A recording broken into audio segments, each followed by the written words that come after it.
Today's Toy Spot, we're having a look at the NECA Toys Friday the 13th Part 3 Retro Cloth Jason Voorhees.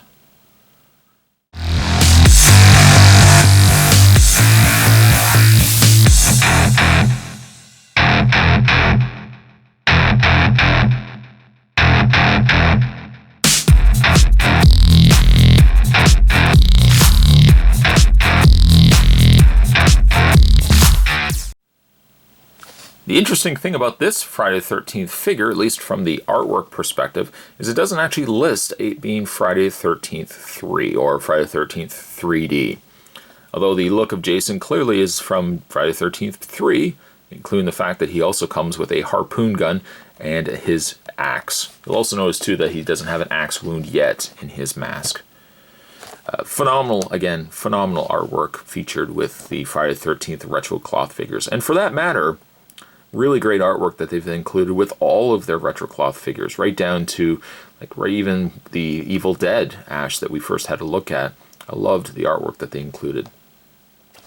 Flip around on the back of the package. The two figures from the retro cloth series. We have a Nightmare on Elm Street first Freddy, as you can tell by the sleeves on Freddy here, and also the Friday the 13th Jason Voorhees. It says, get your retro fix with these fully posable figures. Each character comes dressed in tailored fabric clothing similar to the toy line that helped define the licensed action figure market in the 1970s. These may not be for everybody, but for people that grew up with like the old Mego style figures with the cloth outfits, these figures so far have been a real hit. At least for me, I have absolutely loved these pieces. The illustration on the front was done by John Wardell, and be sure to head over to www.necaonline.com. You can check out the other retro cloth figures that they're producing. As of the time that Spot shot this video, there's also going to be a Scream Ghostface figure that's going to be released as well, so I'm really excited for that. I'm going to take a break and get this opened up. When we come back, we're going to get a better look at the Friday the 13th Part 3 Jason Voorhees retro cloth figure. There's more heading your way, guys. Don't go anywhere. Stay tuned. Just before we have a look at Jason, there is once again the artwork that was packaged with the figure. I would love to have this framed, and I might just end up doing that too. It's just really beautiful pieces. This is also now the second Jason that we've already had a look at. Spot's already had a look at the Part 2 Jason, and again, I'm going to probably hold on to these really nice pieces. Accessories that come with Jason, you get yourself, of course, a machete. A very rusted machete. It's also a little bit bigger, and reaching off camera to the machete that came with Part 2 Jason. You can see it's a little bit bigger in size. You also get, of course, the axe. The paint is a little more generous, I think, on the handle. But keeping in mind as well that they're gearing this towards a line that would have existed back in the day, not something that would have existed necessarily now.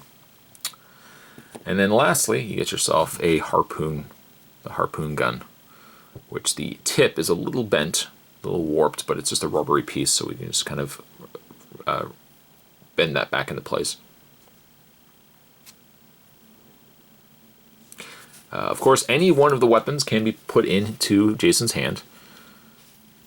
I think maybe for Retro Cloth Part 3 Jason, I'd be more inclined to probably have him holding the harpoon gun, if I can actually get it into his hand. It's a little stiffer. There we go.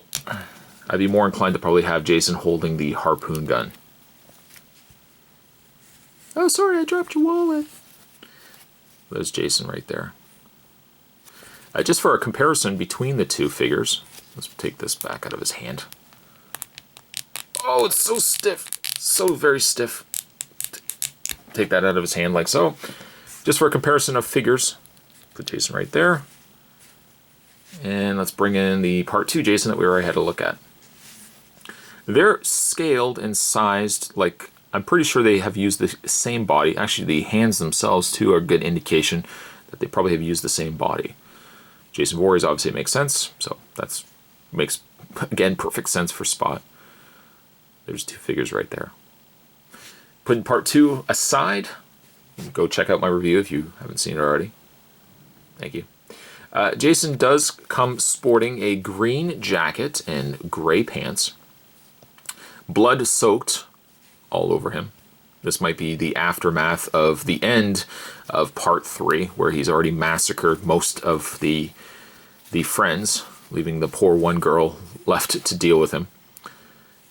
Also, too, despite the fact that this is actually the same body, they've managed to put an extra bit of padding on the back of his jacket. In fact, I guess his whole jacket is one big padded surface, but it does give him that hunchback that he had in part 3. So, not sure deliberate or it's just, again, the material that they used, but the end result, I like that he has that hump. If you are wondering, yes, his mask is removable. Let's bring the camera in ever so slightly. The mask, simple enough. You just pop it off like so.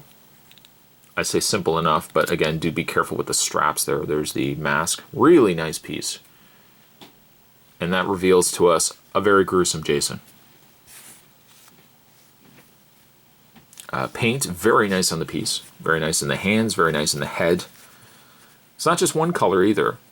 Especially like when it comes to his face, it's one color and then they've overlaid a darker wash in there as well, just to bring out all the wrinkles and details in his face.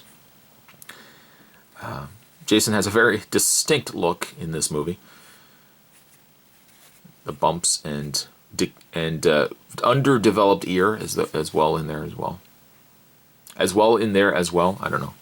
You can, with any one of the retro cloth figures, by the way, you can remove the jackets, but as you can see, it's just a standard body. They've really only painted it from about the pectoral area up. They've painted that in, and the rest of it is just a standard body. So you would not necessarily want to take the jacket off. You'll just leave it be. That's what I think. Also with this Jason, you could kind of have the mask up like that, which would also be a good touch for this particular Jason. It's what I've actually done with the 6-inch versions of Jason, because there was 2 versions. There was a bloody version, there was a regular version. I think I had one, I think it was the regular version, I had his mask up. It's the way I wanted to display him. Put the mask back over his face. When it comes to Jason's articulation, again, it's going to be a standard retro cloth body, so it's going to have a ball joint in the head, ball hinge joints in the shoulder, which still allow for a lot of movement despite the fact he's got this padded jacket on. Arms can move forward as well.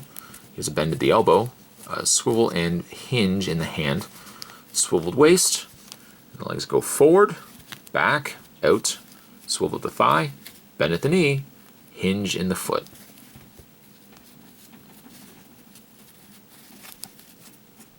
Now the thing with this particular line, the retro cloth line, it may not be geared for everybody. It may not be everyone's cup of tea, as they say.